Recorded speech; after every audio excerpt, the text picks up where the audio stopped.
Do your kids struggle getting dressed and sometimes have a meltdown? Well, it could be a sensory issue. So I'm going to explain what these sensory issues might be. And I'm also going to give you a couple suggestions for what you could do. Some sounds or touch affect people differently. Their brain perceives it differently, and that's why they're called sensory sensitivities. To you, something that's really spicy, could be just meh to me. So everybody's got different senses and different sensitivity to those senses. Imagine the sound of nails on a chalkboard. Ugh, right? That's not a good sound. Well, what if that's what it felt like when certain fabrics touched your skin? Some kids who have sensory sensitivities are really struggling with what that fabric feels like. And if you felt that way, maybe you'd have a meltdown too. That meltdown is really the thing that's causing everybody a lot of stress. So we need to talk about these things a little bit separately.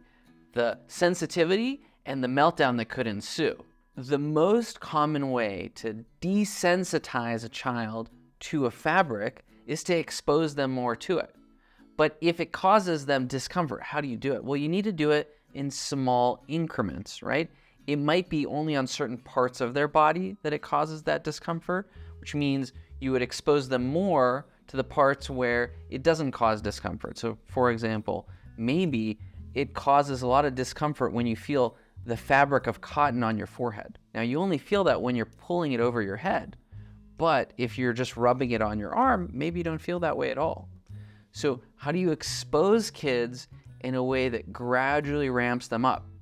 Now in Goalie, we have our app called Copilot, in which you can create routines, and it's really easy to create a sensory routine where you would have your kids expose themselves to things that cause them discomfort or other things that maybe don't cause them discomfort but could also help them desensitize. For example, rubbing lotion between your hands could desensitize your fingertips a little bit. In Goalie, you would do each of these activities for 60 seconds, and we would show them a visual timer of each one.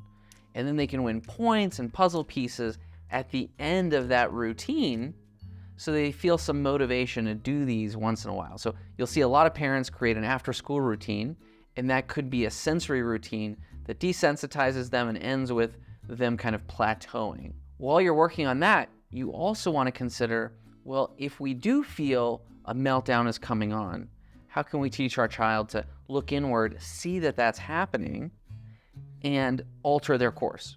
Maybe we don't need to have a meltdown. Maybe we can have a breathing exercise. Maybe we can drink a glass of water. One of the most common tools that the pros use is called zones of emotional regulation, where they teach colors to feelings, and then they offer exercises to get you out of the red zone, into the green zone, or out of the yellow zone, and back into the green zone. Goalie has an app for that too.